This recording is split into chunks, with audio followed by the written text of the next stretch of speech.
এই সেমিনারটি আয়োজন করার সময় যে শিরোনামটি আমরা খুঁজছিলাম এবং যে শিরোনামে আমরা সম্মত হয়েছিলাম যে ছাত্র জনতা আজ কোথায়, এই প্রশ্নটি কেন এসেছে আমরা যদি তার একটু গভীরে যাবার চেষ্টা করি তাহলেই কিন্তু আমরা বুঝতে পারব যে শুধু ছাত্র জনতা নয়, বাংলাদেশের 18 কোটি মানুষ আজ কোথায় আছে সেই প্রশ্নটি কিন্তু আজকে প্রতিটি মানুষের মনে জেগে উঠছে। কেন? 6 মাস আগে তো এই প্রশ্ন আসেনি। 6 মাস আগে কিন্তু আমরা মুক্তির আনন্দে আমরা ভাসছিলাম। আমি যারা এদিকে বসে আছেন বাদিকে আপনাদের তাকিয়ে একটু দেখতে অনুরোধ করব, জানলা দিয়ে। যারা এই পাশে বসে আছেন তাদেরকেও বলবো যদি সম্ভব হয় পেছনের দিকে একটু তাকিয়ে দেখুন। মুক্ত বিহঙ্গ এখানে উঠছে। বাংলাদেশের মানুষ কিন্তু 5ই আগস্টে যেটি প্রত্যাশা করেছিল, কেন বলেছিল দ্বিতীয় স্বাধীনতা, এ কথাটি কেন মানুষের মনে এসেছিল? হ্যাঁ, ঠিক এই শব্দগুলো ব্যবহার করা না করা নিয়ে হয়তো মতভেদ থাকতে পারে, প্রথম স্বাধীনতা দ্বিতীয় স্বাধীনতা, অনেক কিছু প্রশ্ন জাগতে পারে, কিন্তু এটা তো সত্যি আমরা কিন্তু একটি মুক্তির আস্বাদ নতুন করে পেয়েছিলাম 5ই আগস্ট, এটা তো কেউ অস্বীকার করতে পারবে না। এবং এই যে পাখি দেখছি আমি বাঁদিকে, ঠিক সেভাবে আমরা বাংলাদেশে যদি আমরা উড়ে বেড়াতে না পারি তাহলে এই দেশ কেন স্বাধীন করা হয়েছিল, কেন আমরা স্বাধীন করেছিলাম এই দেশ, সেই প্রশ্নটি কিন্তু আসবে। আমরা একটি পরিবর্তন চেয়েছি। 6 মাস আগে কিন্তু এই প্রশ্নটি ওঠেনি ছাত্র জনতা কোথায়, দেশের মানুষ কোথায়। আজকে 6 মাস পরে সে প্রশ্নটি কেন উঠল? কতগুলো ঘটনা প্রবাহ কিন্তু এই মানুষের মানে বাংলাদেশের মানুষের মনে এই প্রশ্নটি তুলেছে। এগুলো আপনারা বিস্তৃত আলোচনা করেছেন, সেই আলোচনার দ্বিরুক্তি আমি করব না।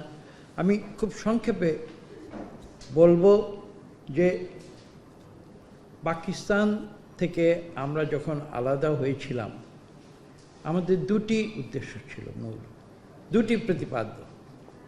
প্রথমটি ছিল গণতন্ত্র এবং দ্বিতীয়টি, আমি বিশ্বাস করি, জানি না সবাই একমত হবেন কিনা, দ্বিতীয়টি ছিল তৎকালীন পূর্ব পাকিস্তান, আজকের বাংলাদেশে তখনকার জনসংখ্যা বর্তমান জনসংখ্যার অনেক কম ছিল, অর্ধেক হয়তো ছিল। আমরা তখন চেয়েছিলাম তৎকালীন পূর্ব পাকিস্তানের কোটি কোটি দরিদ্র মানুষের অর্থনৈতিক মুক্তি, এবং এই দুইটি উদ্দেশ্যে বাংলাদেশের মানুষ স্বাধীনতার যুদ্ধে ঝাঁপিয়ে পড়েছিল। আজকে স্বাধীনতার প্রায় 54 বছর পরে এসে সেই প্রশ্নগুলো কিন্তু বারবার ফিরে ফিরে আমাদের মনে আসছে, এবং আমরা বিগত 2024 সালের 5ই আগস্ট যে মুক্তির আস্বাদ নিয়েছিলাম, মাত্র 6 মাসের ব্যবধানে অনেকের মনে এই প্রশ্ন এসেছে যে আমরা কি সেই মুক্তি ঠিক সেভাবে 5ই আগস্ট আমরা যেভাবে উপভোগ করেছিলাম 6 মাস পরে 5ই ফেব্রুয়ারিতে এসে সেই মুক্তির আস্বাদকে আমরা ঠিক সেভাবে উপভোগ করছি? যদি করতাম তাহলে কিন্তু আজকে এই প্রশ্নটি আসত। দেখুন, একটি সরকার এখন আছে দেশে, অন্তর্বর্তীকালীন সরকার। একটি অন্তর্বর্তীকালীন সরকার কোনোদিন সীমাহীন হতে পারে না, এটা কোনো যুক্তিতর্কের প্রয়োজন নেই। তারা একটি বিশেষ দায়িত্ব নিয়ে এসেছে, তাদের উপর একটি বিশেষ দায়িত্ব।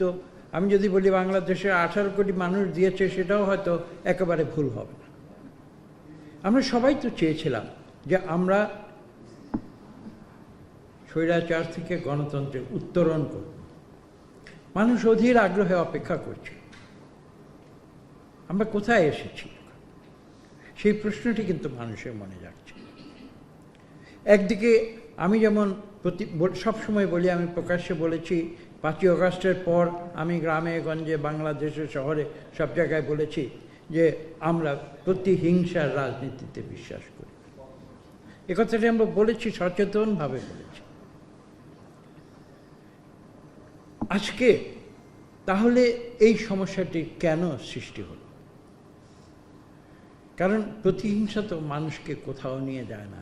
আমি একটা ছোট্ট কথা বলি, এটা কেউ পার্টিজান হিসেবে নেবেন না, আমি সাধারণভাবে বলছি, একজন নাগরিক হিসেবে বলছি।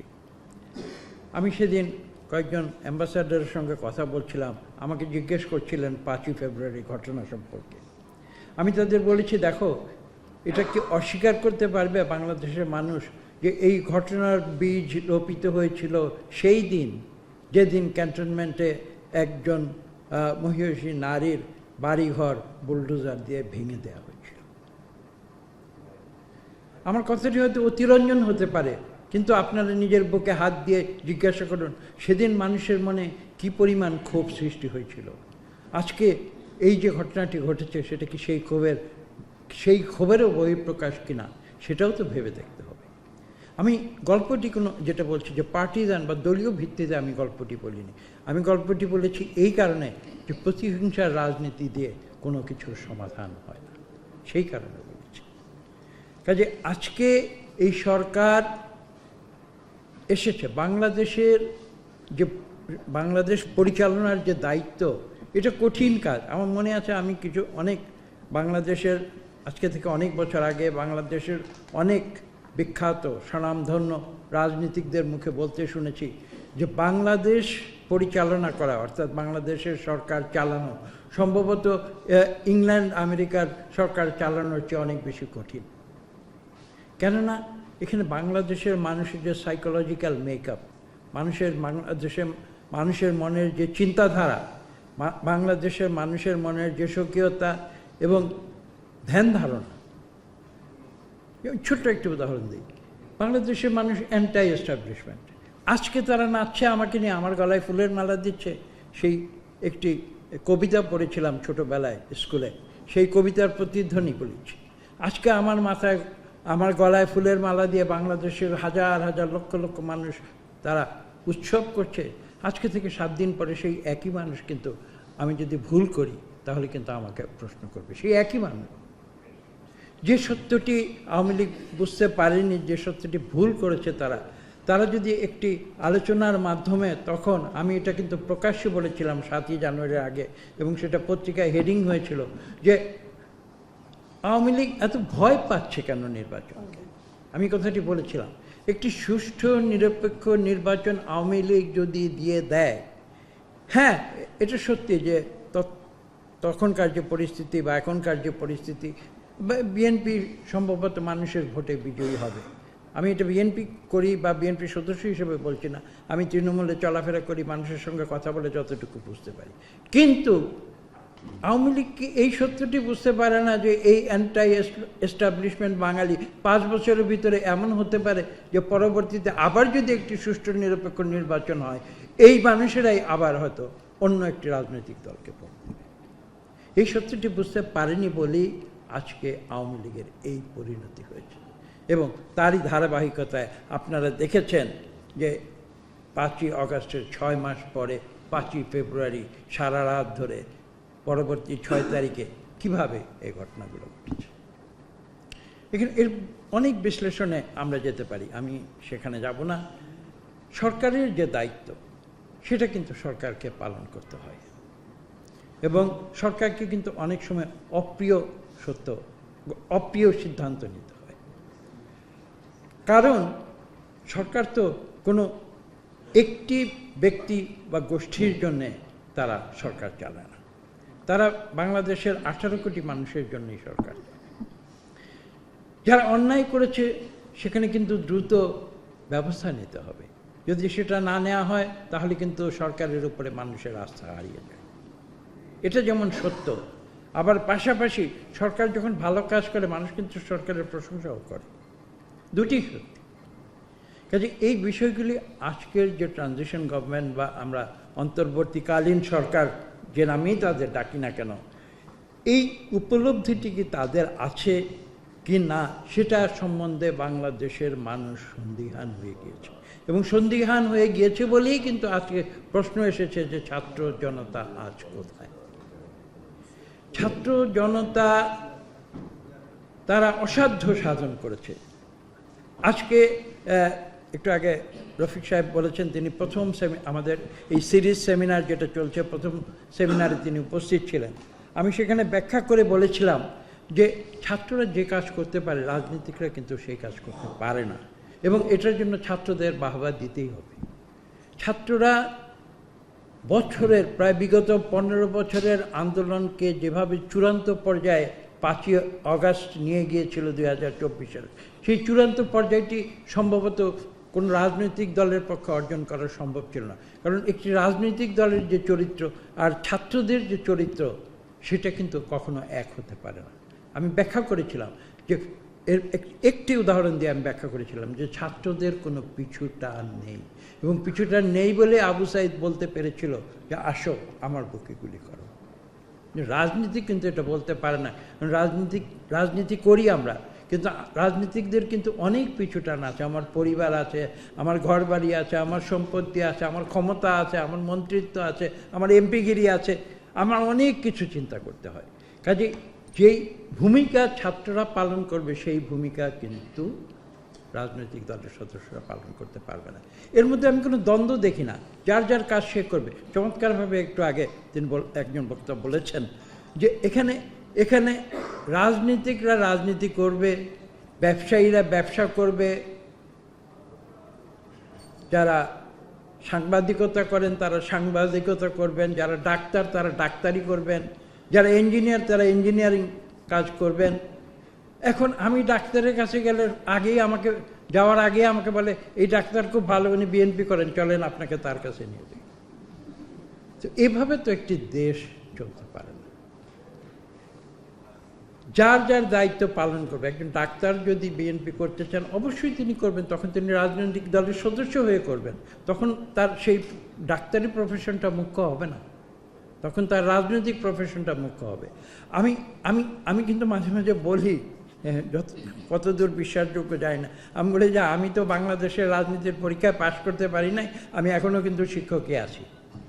তো বিষয়টা হচ্ছে এই যে এখানে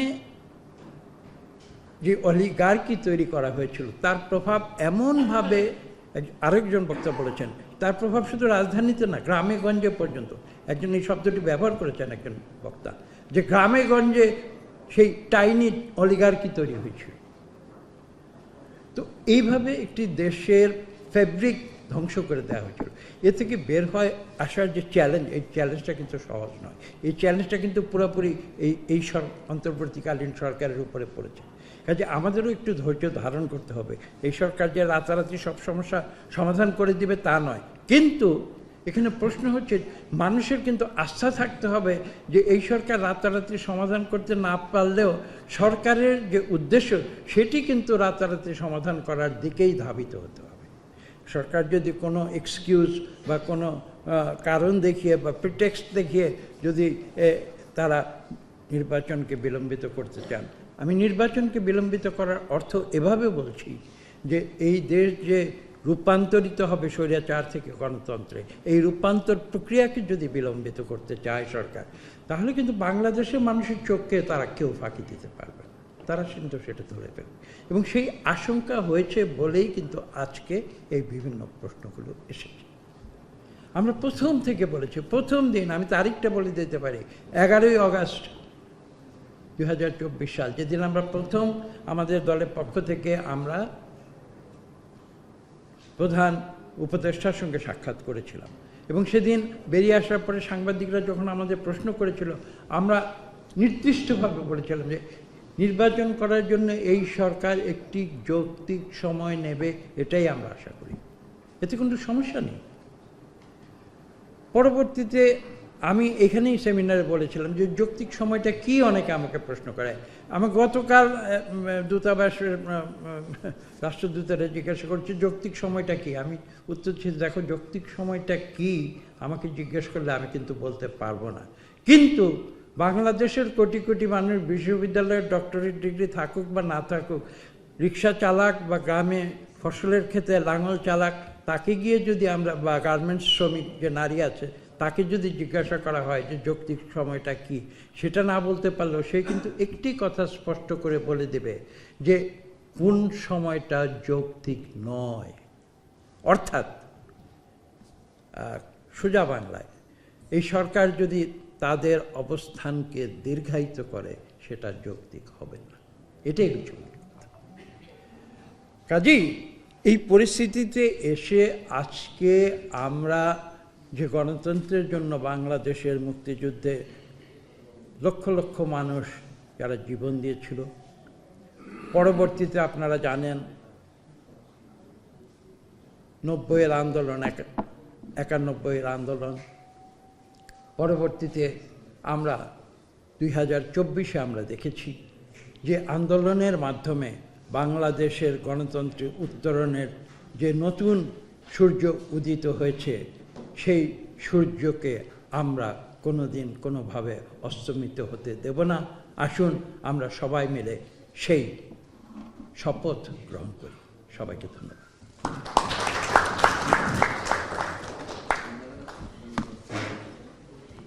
আমরা আজকে শেষ করছি। আমাদের লাঞ্চের ব্যবস্থা আছে, আপনারা যদি এখানে বসে আমাদের সাথে খেতে চান অথবা সাথে নিয়ে যেতে চান, যেটা সম্ভব। সবাইকে ধন্যবাদ।